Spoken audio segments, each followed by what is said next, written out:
आज ये हमारा 11वां ज़िला है पूरे प्रदेश में। सभी हमारे 19 सहकारी बैंक की दृष्टि से ज़िले बनते हैं और 3 ज़िलों का अभी उनका अलग नहीं बना है।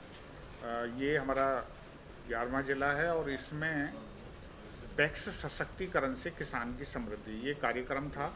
इस कार्यक्रम के तहत हमारी माननीय मोदी जी ने, सबसे पहले तो मैं धन्यवाद करता हूँ, उन्होंने सहकारिता विभाग अलग से केंद्र में बनाया और माननीय अमित शाह जी इसके मंत्री हैं। तो पैक्स को सशक्तिकरण करने के लिए 176 तरह की सेवाएं दी हैं। तो हम पूरे हरियाणा प्रदेश में अभी पैक्सों का कंप्यूटराइजेशन करा रहे हैं। उसके अलावा मल्टीपर्पज़ उसमें इन पैक्सों का जो इसका जो अ, सारे बाईलॉज रूल्स को चेंज किया है। और जैसे सीएससी सेंटर सभी हमारी पैक्सों में खुलेंगे। उसके अलावा पेट्रोल पंप डीजल पंप के लिए सरकार उनको देना चाहती है, 27 तारीख लास्ट डेट है, 27 सितंबर, वो अप्लाई कर सकते हैं। और कोई कोल्ड स्टोरेज बनाना चाहे, कोई गोडाउन जो है पैक्सों में लगभग बनाने के लिए हम उनको प्रेरित कर रहे हैं। पैक्स मतलब अब पैसे की लेन देन और खाद बीज के अलावा और दूसरे काम भी करेगी, जिससे हमारे किसान को, हमारे सदस्यों को ज़्यादा से ज़्यादा लाभ मिले। उस कार्यक्रम को लेकर हम पूरा हरियाणा का जो है ये प्रोग्राम रखा है हमने, और आज झज्जर ज़िला हमने विजिट किया। सर, आपने किसानों का जिक्र किया। कल देरी विधानसभा में तहसील को किसानों ने ही ताला लगाया, तकरीबन 3 घंटे तक है तहसील का काम ठप रहा। आम जनता काफ़ी परेशान थी। 2018 से मुआवजा मुआवजे की मांग है और लगातार आक्रोश है। देखिए, वैसे तो मुआवजे की जहाँ तक बात है कि मुआवजा सरकार ने बिल्कुल समय पर दिया और पूरा दिया है, लेकिन कोई ना कोई टेक्निकल हिच रही होगी। अब मुझे तो इसके बारे में पूरे तथ्यों का पता नहीं है कि वो किस लिए क्या रहा है, लेकिन सरकार ने कभी मुआवजा रोका नहीं। देखिए, पूर्ववर्ती सरकारों का आप देखेंगे 5 रुपये 10 रुपये का चेक दिला देते थे, लेकिन हमारा मिनिमम मुआवजा भी 12,000 रुपये है, जिसको अब बढ़ा करके 15,000 किया है। और सभी जगह मुआवजे का काम, अभी जैसे जो बहुत ज़्यादा बारिश रही है उसका मुआवजे का काम भी शुरू हो चुका है बहुत जल्दी।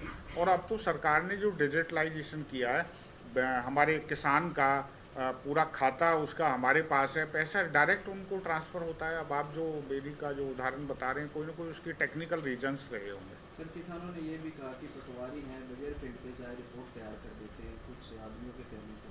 ये तो जांच का कैसे विषय है। अधिकारी करेंगे? नहीं, अगर पटवारी ने ऐसा कहीं किया है तो जांच का विषय है। अगर पटवारी उसमें दोषी पाया जाएगा तो सरकार की 0% टॉलरेंस पॉलिसी है। निश्चित तौर पर पटवारी हो या कोई भी अधिकारी हो, उसको दंडित करने का काम करेंगे। सोसाइटी क्या काम करे किसानों के लिए आने वाले समय आने में? वाले समय में देखिए, जब से 2014 से माननीय मोदी जी की सरकार देश में और माननीय मनोहर लाल जी हरियाणा प्रदेश के मुख्यमंत्री बने हैं, तब से स्वामीनाथन आयोग, जिसमें किसान की आय को दोगुना करने का जो एक मिशन भारतीय जनता पार्टी ने लिया है, और उसकी हर हालत में जो है हमारी सरकार ये दोगुना करने का काम करेगा। आज मेरा भी ये जो कार्यक्रम है अपनी पैक्सों में, ये बिल्कुल उसी उस तरफ है। पैक्स सशक्तिकरण से किसान की समृद्धि। अगर हमारे पैक्स का ताकतवर होते हैं, काम करते हैं, तो निश्चित तौर से उसका लाभ जो है वो किसान को ही मिलने वाला है। अभी हम किसान को खाद बीज देने का काम कर रहे हैं, अब हम किसान को और सुविधाएं देंगे। किसान दूध का काम बढ़ा सकता है। हमारे जेएलजी की मार्फत मेरे झज्जर ज़िले में हमारी चेयरपर्सन नीलम एलावत मेरे साथ बैठी हैं, हमारे जीएम संजय हुड्डा जी मेरे साथ हैं, मेरी पार्टी के लोग संजय अपने सुरेश चौधरी हैं, और हमारी पार्टी के वरिष्ठ लोग हैं, पीयूष मेहता हैं। ये सारे हमारे रोहतक के चेयरमैन मेरे साथ आए हुए हैं।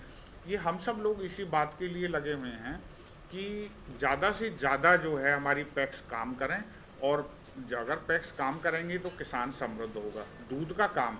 दूसरा, डाइवर्सिफिकेशन ऑफ क्रॉप्स। माननीय मुख्यमंत्री जी ने, क्योंकि लगभग हमारे 12 ज़िले डार्क जोन में हैं और लगभग ये क्षेत्र भी उसी में से एक है, उसमें जो पानी की खपत कम हो, केवल हम धान और गेहूं के पीछे ना रहें, सब्जियों का काम बढ़ाएं, दूध का काम बढ़ाएं, और हम बाकी फसलें जो मोटी फसलें वो भी बोएं।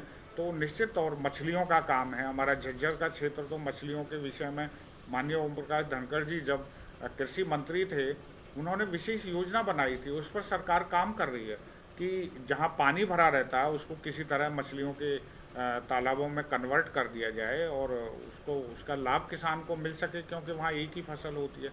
इसलिए किसान कैसे समृद्ध हो, उसको हम क्या क्या दे पाएँ, ये सब कुछ जो है हमारी सरकार इसके लिए काम कर रही है। उसी कड़ी में आज आना। मछली की हैचरी बनने जा रही थी, ओम प्रकाश धनखड़ जी प्रोजेक्ट लेके आए थे, लेकिन वो करनाल चला गया है यहाँ से। देखिए यहाँ का जो है ना, मैं इस प्रोजेक्ट से जुड़ा हूँ। मैं राष्ट्रीय मत्स्यजीवी सहकारी संघ में मैं अभी भी वाइस चेयरमैन हूँ, मैं उसमें डायरेक्टर रहा हूँ। माननीय धनखड़ जी ने बहुत अच्छी एक स्कीम जो है इसके लिए लाए थे और उस पर अलग से काम चल रहा है, जो हैचरी की स्कीम है। क्योंकि वहाँ पर आपको शायद ध्यान होगा, वहाँ पर सुल्तान सिंह नाम का एक आदमी जो है बहुत बड़ा काम कर रहे हैं। वो राष्ट्रपति अवार्डी भी है, उनको राष्ट्रपति अवार्डी हैं। उसके अलावा जो करनाल का क्षेत्र है वहाँ पर पानी बहुत ज़्यादा है। हमें यहाँ पर एक समस्या आई थी कि जो ये पानी है वो मछलियों के लिए अनुकूल तो है, पर उसकी बहुतायतता नहीं है, वो पूरे टाइम सालों उतना बना रहे। उसके लिए सरकार योजना लेके आ रही है कि वो पानी, इसलिए यहाँ का काम अलग है और करनाल वाला बिल्कुल अलग है। करनाल है, भिवानी है, मेरा नूह है, ये विशेष क्षेत्र हैं इसके लिए। नहीं, उसके लिए तो नहर भी थी, नहर के साथ उसकी मोरी बंद कर दी गई, तो उसका कनेक्शन भी काट दिया गया। नहीं, ऐसा कोई, देखिए कहीं भी इंटेंशनली यहाँ कहीं भी पूरे प्रदेश में ऐसा काम नहीं है। उसके पीछे कोई ना कोई उसकी फिजिबिलिटी नहीं बन रही होगी, वायबिलिटी नहीं बन रही होगी, वो कोई ना कोई उसके कारण रहे होंगे। चेक करा के उसका शुभारंभ भी कर देगा। नहीं, कोई ना कोई कारण रहे होंगे। देखिए यहाँ पे झींगा मछली, जैसे खारी पानी है तो झींगा मछली अच्छी हो सकती है, वो संभावनाएं तलाश रही है। हमारा जो फिशरीज विभाग है वो तलाश रहे हैं इसके लिए, वो प्रोजेक्ट बंद नहीं है। सर, जो कपास जो बाड़ी बोलते हैं उसके लगभग सैकड़ों किले जो वो अभी किसानों ने ऐसे ही रख रखे हैं। वो ये चाहते हैं या तो दोबारा से जांच हो, मुआवजे का हो, या फिर उनको बाद इस सस्पेंस में रुके हुए अधिकारी सुनने के लिए तैयार नहीं है। वैसे देखो ये मैं आपकी इस बात से थोड़ा सहमत नहीं हूँ, क्योंकि इंतजार की कोई ज़रूरत नहीं है। ये पोर्टल पर चढ़ाना था। मैं पार्टी का स्पोक्समैन हूँ, मैं प्रवक्ता हूँ बीजेपी का। ये बहुत क्लियर कट हमारा वर्जन है कि उनको पोर्टल पर चढ़ाना था और सरकार ने उसका एक समय दिया। उसके बाद हमारे जो सरकार ने उस समय को और बढ़ा दिया, मतलब 2 बार 3 बार वो बढ़ चुका है। किसी भाई ने अगर नहीं चढ़ाया है तो वो चढ़ा दे, उसके बाद बेशक उसका जो भी उसने काम करना है वो करे, वो फिर उनका काम है। क्योंकि अब जो है सर्वे करना भी आसान है, क्योंकि अब सर्वे ड्रोन से होता है। अगर पटवारी खेत पर जाने की आवश्यकता नहीं है, अब वो ड्रोन से होता है। एक टाइम में हजारों एकड़ ज़मीन को ड्रोन सर्वे कर देता है, इसलिए उसमें डरने की ज़रूरत नहीं है किसी भी किसान को। ये कई बार मैं देखिए थोड़ा सा इस बात से इत्तेफाक नहीं रखता, ये विपक्ष का एक प्रोपेगेंडा भी हो सकता है। विपक्ष जानबूझ के सरकार को बदनाम करने की साजिश भी करती है। अन्यथा किसान को 2014 से ही पूरा मुआवजा देने का काम इस सरकार ने, और दूसरी बात डायरेक्ट खूब जो है, देखिए आढ़तियों ने भी विरोध किया, लेकिन फिर भी किसान का पैसा फसल का सीधा उसके खाते में आता है, खराबे का पैसा सीधा उसके खाते में आता है, कोई मीडिएटर नहीं। इसलिए कहीं अगर नुकसान हुआ है तो उसकी भरपाई निश्चित तौर पर हम CSC सेंटर खोल रहे हैं अपने पैक्स में, इसीलिए खोल रहे हैं कि किसान सीधा अपने गांव की पैक्स में जाए और वहां जाकर के अपनी एंट्री कराए, वो जो उसमें पोर्टल पर उसको चढ़वा दे। तो इसी के लिए हमारी पैक्स काम करेंगी। 29,66,000 किसान हमारा हरियाणा प्रदेश का हमारी पैक्स से जुड़ा हुआ है। हमारी टोटल संख्या है 750 पैक्स हैं। एक बहुत बड़ी संख्या में जो किसान हैं वो हमारे साथ जुड़ा हुआ है और निश्चित तौर पर पैक्स किसानों के लिए बहुत लाभकारी काम करते हैं। चाहे हमारे डिस्ट्रिक्ट जिला स्तर के हमारे CB हैं, सहकारी बैंक हैं, या प्रदेश स्तर पर हरको बैंक है, या हमारी पैक्स हैं, सब इस दिशा में लगातार काम कर रही हैं। और आज उसी कड़ी में ये इतनी बड़ी टीम आपके सामने आज इस काम में लगी। किसानों की आमदनी बढ़ाने के लिए कौन कौन सी ट्रेनिंग दी जा रही है?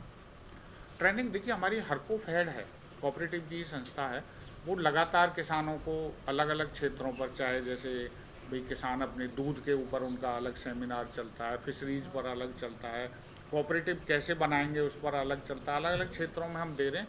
और आज एक सुझाव आया था हमारे जोगिंदर अहलावत जी ने यहाँ दिया था कि इस ट्रेनिंग प्रोग्राम को बढ़ाएं। तो आज मैं झज्जर ज़िले में, हमारे यहाँ दूध का काम बहुत अच्छा है, मैं यहाँ देखता हूँ, और यहाँ पर सब्जियों का काम बहुत अच्छा है।